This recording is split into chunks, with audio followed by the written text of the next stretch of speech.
গরম ভাত হোক বা মুড়ি চানাচুর মাখা সব কিছুতেই এই আচারের জুড়ি মেলা ভার। এমনভাবে টক ঝাল মিষ্টি আচারটি বানালে সবার পছন্দ তো হবেই হবে। খোসা সহ কাঁচা আমের টক ঝাল মিষ্টি মুখরোচক আচার বানাতে হলে এই রেসিপিটি একবার ট্রাই করে দেখুন। এর স্বাদ মুখে লেগে থাকবে। বলতে পারেন আচারের জগতে এটি একটি সেরা আচার।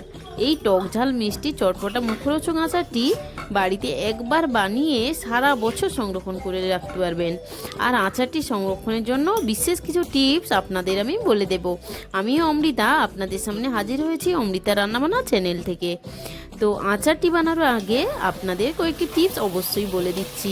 এইগুলো মেনে চললেই আচারটা দুর্দান্ত স্বাদের তো অবশ্যই হবে, আর আচারটি সারা বছর ভালো থাকবে। তো 1 নম্বর হলো আচারের টিপসগুলো বলে দিচ্ছি। 1 নম্বর, আচারটা অবশ্যই কাঁচের কন্টেনারে রাখতে হবে। 2 নম্বর, আম কাটার আগে আমগুলোকে ভালোভাবে ধুয়ে নিয়ে তারপর ভালোভাবে প্রতিটি আমকে মুছে নিতে হবে যাতে আমের গায়ে জল না লেগে থাকে। 3 নম্বর, কয়েকটি অনেক দিন রাখতে হলে ভিনিগার দিতে পারেন, ভিনিগার না থাকলে লেবু দেবেন না। 4 নম্বর বলবো, টুকরো করে রাখা আমগুলোকে সম্ভব হলে 3 থেকে 4 ঘন্টা রোদে দেবেন, আর যদি রোদে দেওয়া না সম্ভব হয় তাহলে আগুনে পাক করে নেবেন।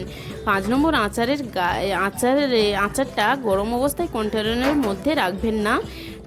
আচারটা একটু ঠান্ডা হলেই তারপরে কন্টেনারে ভরবেন। 6 নম্বর বলবো, আচারের পাত্র থেকে হাত দিয়ে আচারটা বের করবেন না, স্পুন ইউজ করবেন। আর দেখবেন স্পুনটা যেন। তবে চলুন আচারটা বানিয়ে দেখাই। তো আচার বানানোর জন্য আমি নিয়ে নিয়েছি 1 কেজি আম। আমি খোসা সমেত আমগুলোকে টুকরো করে নিয়েছি আর আটিগুলোকে ফেলে দিয়েছি। দেখুন আমের বীজগুলো ফেলে দিয়ে আমি টুকরো করে রেখেছি। আর এর মধ্যে পরিমাণ মতো লবণ দিয়েছি আর পরিমাণ মতো হলুদ দিয়েছি। লবণটা এই আচারের মধ্যে বেশি পরিমাণে লাগবে, তার কারণ লবণ এর আচার তৈরির সময় দেবো না, আর এই আচারে লবণ হলে ভালো লাগে। আর পরিমাণ মতো হলুদটা অবশ্যই দেবেন, হলুদটা কালারের জন্য দিতে হবে। তো আমি বিশেষ মানে এই আচারের জন্য একটা বিশেষ মশলা এখন বানিয়ে নিচ্ছি। মশলাটার জন্য একটু বেশি পরিমাণে লঙ্কা লাগবে। তো সেই জন্য আমি অনেকগুলো শুকনো লঙ্কা দিয়ে দিচ্ছি ভাজার জন্য। আর এখানে দিয়ে দিয়েছি একটা তেজপাতাটা কেটে দিয়ে দিয়েছি ভাজার জন্য। তো এখন দেখুন আমার লঙ্কাগুলো কত সুন্দরভাবে ভাজা হয়ে গেছে। তো এই রকম ভাজা ভাজা হয়ে গেলেই দুটো তেজপাতা আর লঙ্কাগুলোকে তুলে নিচ্ছি। তো লঙ্কা আর তেজপাতা তুলে নেওয়ার পরে আমি ওই ফ্রাইং প্যানে শুকনো খোলাইতে দিয়ে দিচ্ছি 1 মুঠি ধনে, গোটা ধনে দিতে হবে, আর গোটা মৌরি 1 মুঠি, আর দিয়ে দিচ্ছি আরও 3টে তেজপাতা। আলাদা করে দেওয়ার কারণটা অবশ্যই বুঝতে পারবেন, আমি সেটা বলে দেবো একটু পরেই। তো এখন আমি নিয়ে নিয়েছি কালো জিরে হাফ মুঠো কালো জিরে অবশ্যই দেবেন। আর দিয়ে দিলাম হাফ মুঠো 5 ফোড়নটা অবশ্যই দেবেন। 5 ফোড়নের মধ্যে সব কিছু দেওয়া থাকে, তাই 5 ফোড়নটা এই আচারের জন্য অবশ্যই উপযোগী। তো আমি আর বিশেষ কিছু মশলা দেব না। এই মশলাটা আমার আচারের জন্য এখন বেশ ভাজা ভাজা হয়ে গেছে। তো কালো জিরেটা আমার কম হয়ে গেছিলো, তাই আরও একটু কালো জিরে আর মৌরি অ্যাড করে আমি ভালোভাবে ভেজে তুলে নিয়েছি। তো এখন কয়েকটা গোটা শুকনো লঙ্কা আর 2টো তেজপাতা তুলে নিচ্ছি এইখান থেকে, কারণ এইগুলো গোটা গোটা রাখবো, আচারে পরে মিশিয়ে দেব। এই লঙ্কা আর তেজপাতাটা গোটা গোটাই থাকবে আচারের মধ্যে। তো আর বাকি লঙ্কাগুলোকে আমি দেখুন কত সুন্দর করে বখাগুলো ছাড়িয়ে নিয়েছি, আর তেজপাতা আর লঙ্কাগুলোকে আধ ভাঙা করে গুঁড়ো করে নিচ্ছি। খুব একটা মসৃণ গুঁড়ো করার কোনো প্রয়োজন নেই, এখানে আধ ভাঙা গুঁড়ো করতে হবে।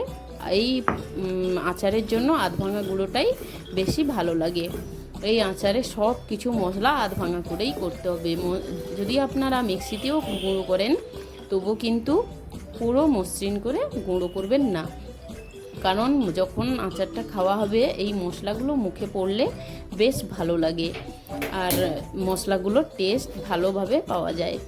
তো এই মশলাদার আচারে একটু বেশি মশলা লাগে মিষ্টি আচারের তুলনায়, তো সেইভাবেই দিতে হবে। আর সরষের তেলটা একটু বেশি লাগে।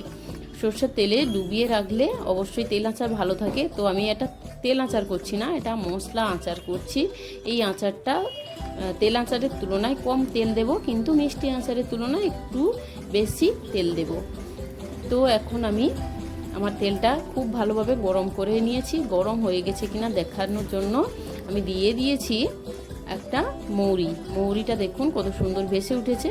আর বুঝে নিতে হবে যে তাহলে তেলটা খুব ভালোভাবে গরম হয়ে গেছে। আর দেখাচ্ছি দেখুন বাটার পেপারের মতন একটা পেপার, এইটা আসলে আমের মধ্যে থাকে। আটিটা কেটে নেওয়ার পরে বীজটা সরানোর পরে দেখতে পারবেন এইরকম একটা পেপার থাকে। এই পেপারটা অবশ্যই তুলে নেবেন, এই আমের এই জায়গাতে অবশ্যই থাকে এই অংশটা।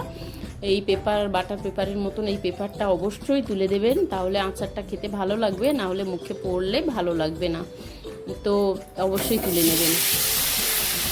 তো এখন আমি আমগুলোকে দিয়ে দিচ্ছি, লবণ আর হলুদ মাখিয়ে রাখা আমগুলোকে তেলের মধ্যে, গরম তেলের মধ্যে দিয়ে দিলাম। দিয়ে আলতো হাতে নাড়াচাড়া করছি ভালোভাবে।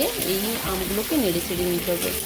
আমি যেহেতু রোদে দিতে পারছি না, তো রোদে দেওয়ার আমার জায়গা নেই, আর আমি দেখাচ্ছিও যারা রোদে দিতে পারবেন না, বাইরে আছেন, যাদের পক্ষে রোদে দেওয়া সম্ভব নয়, কিনাদের জন্যই আমি এই আচারটা বানিয়ে দেখাচ্ছি। রোদ ছাড়া, রোদে দেওয়ার ঝামেলা ছাড়া এই আচারটা কেমন করে বানাবেন সেটা আমি দেখিয়ে দিলাম। তো এইভাবেই গরম তেলের মধ্যে আমগুলোকে দিয়ে ভালোভাবে নেড়ে চেড়ে ভাজা ভাজা করে নিতে হবে। আমগুলোকে না ঢাকিয়েই একটু নাড়াচাড়া করে নিচ্ছি যাতে করে গলে না যায়। যদি ঢাকিয়ে দেই আমগুলো তাড়াতাড়ি গলে যায়, সেই জন্য না ঢাকিয়েই বেশ সুন্দর করে দেখুন কত সুন্দর ভাজা ভাজা হয়ে গেছে। দেখেই বুঝতে পারছেন আমের কালারটা পুরো চেঞ্জ হয়ে গেছে। আর ওই আমের খোসাগুলো সবুজ কালার থেকে এখন হলুদ কালার হয়ে গেছে। তো আমার আমগুলো সত্যি খুব সুন্দর ভাজাও হয়ে গেছে আর সেদ্ধও হয়ে গেছে বোঝা যাচ্ছে। তো এইরকম সুন্দর করে কিন্তু অবশ্যই ভেজে নিতে হবে আমগুলোকে, তা না হলে আমের জলীয় ভাব থেকে গেলে আমের আচারটা কিন্তু তাড়াতাড়ি খারাপ হয়ে যাওয়ার চান্স থেকে যায়। তো সেই জন্য ভালোভাবে ভেজে নিতে হবে, তবে এমনভাবে নাড়াচাড়া করবেন যেন আমটা না ঘেঁটে যায়। তো এই সময় আমি দিয়ে দেব আমার গুঁড়ো করে রাখা মশলাগুলো আর ভাজা লঙ্কার গুঁড়োটাও। সমস্ত মশলা এই সময় আমি অ্যাড করে দিচ্ছি। একটু মশলাটা তাড়াতাড়ি যদি অ্যাড করা যায় তাহলে মশলাটা খুব ভালোভাবে মিশে যাবে আচারের মধ্যে। আর দিয়ে দিলাম কাশ্মীরি লঙ্কার গুঁড়ো। কাশ্মীরি লঙ্কার গুঁড়োটা দিলে আচারের কালারটা বেশ সুন্দর হয়। আর এই সময় আমি দিয়ে দিচ্ছি অল্প একটু চিনিটা ব্যালেন্সের জন্য দিচ্ছি। আচারটা টক টক ঝাল ঝাল মিষ্টি মিষ্টি হবে, সেই কারণে চিনি দিচ্ছি। আপনারা চাইলে স্কিপ করতে পারেন, তবে টক ঝাল মিষ্টি আচারের জন্য অবশ্যই চিনি দিতে হবে।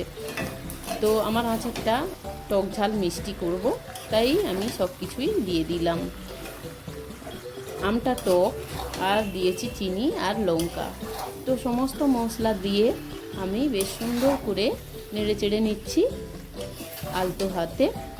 হাতে তো নয়, খুন্তি দিয়ে, যাই হোক খুন্তি দিয়েই আলতো হাতে মোটামুটি নেড়ে চেড়ে নিচ্ছি। এইভাবে ধীরে ধীরে আমের আচারটাকে নেড়ে চেড়ে নিতে হবে যাতে মশলাটা খুব ভালোভাবে মিশে যায় প্রত্যেকটি আমের মধ্যে। আর এই আচারটাতে একটু বেশি মশলা থাকে, এটা দেখতেও ভালো লাগে, খেতেও ভালো লাগে। এই আচারটা যে কোনো সময় খাওয়া যায়, রৌদ্রের সময় বসে বসে বা বর্ষার সময়। তো এই গরমের হাত থেকে রেহাই পেতে একটু টক ঝাল মিষ্টি বেশ ভালোই লাগে। আর ডাল ভাতে তো বলার কিছু নেই, এত ভালো লাগে ডাল ভাতের সঙ্গে এই আচারটা। তো সত্যি আমার বাড়িতে তো সবাই খুব পছন্দ করে, সকলেই মানে এত পছন্দ করে যে আমার আচারে ভিনিগার দেওয়ার কোনো প্রয়োজনই হয় না, খুব তাড়াতাড়ি শেষ হয়ে যায়। আমাকে দ্বিতীয়বার আবার আমের আচার বানাতে হয়। তো আমের সিজন চলে গেলে আর কোথায় পাবো, তো যখন সম্ভব হয় বানাই।